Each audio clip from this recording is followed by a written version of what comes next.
All right, let's talk about resilience. Resilience is actually the result of activating multiple resources within yourself. Multiple resources like acceptance and tolerance, hope, faith.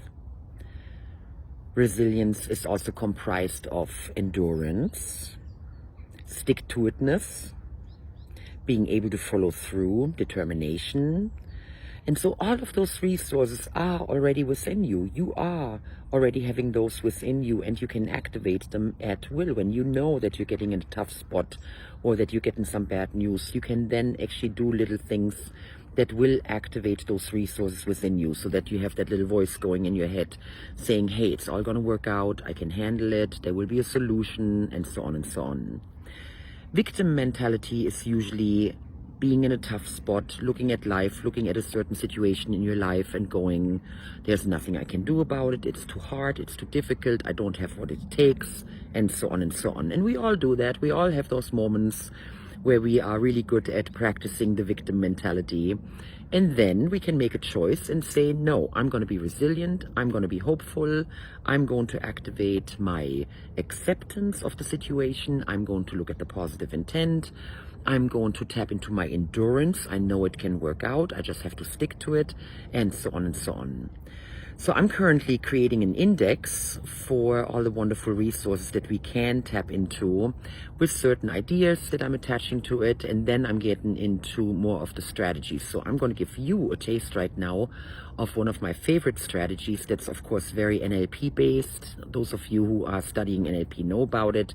And it's the idea that our brain does not understand the difference between something that we're imagining, something that we're perhaps remembering from the past, or something that we're actually experiencing right now.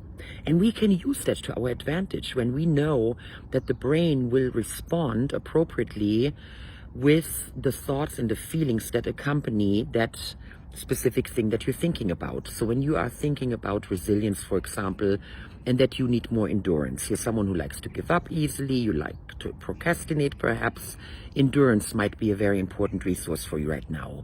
And then I'm just going to ask you to think of a time in your life when you had great endurance. You were working on a project, you were in a tough spot, you were in some kind of a situation or circumstance where you simply needed to buckle down and you needed to just tough it out and get it done. And that means in that moment, you actually had access to your inner endurance. You were able to proactively tap into it, and you were able to then maintain that state to get you through your circumstance. And just by remembering those times, just by going back in time and saying, oh yeah, that was a situation when I was 10 years old. And oh my goodness, there was a big one when I was 15 years old. And then I did this when I was 24 years old. And you're just gathering all of these different stories, those memories, and you just think about them for a moment and go, wow, I really did it. I already have proven to myself that I can do it. I have it within me. I have those resources. I have used them in the past, which means I can use it now and I can use it in the future. And of course, I'm going to get better at it.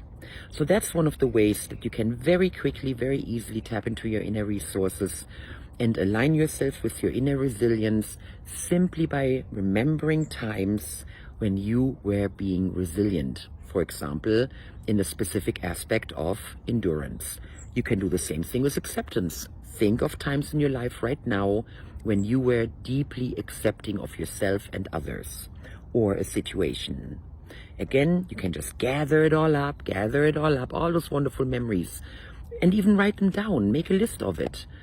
When you really are struggling with a specific resource that you know would be helpful for you right now, make a list of times in your life when you were able to have that resource work for you. And then in times of need, you can look at that list. You can very easily, very quickly get back into that state by remembering, by sending that information to your brain as if it were happening right now. And you will tap more into your own acceptance, endurance, and whatever other resources you want, which then ultimately turn into resilience. All right? I've been writing my book for the last half year, and I'm now collecting all my notes and I'm reworking them and I'm seeing what is going to come out of it. I'm super excited to see the resilience theme in the framework of the law of attraction and what I can offer to you by doing that. So that's what I'm working on right now, and resilience has been on top of my mind for over 2 years now that we have been dealing with the pandemic and noticing how much of a resource it is that we collectively can use, and of course also personally. So that's my journey right now, and I'm sharing it with you.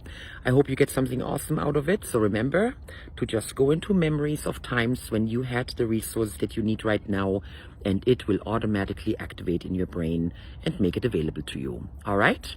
Have fun with it. Like always, make the best out of it.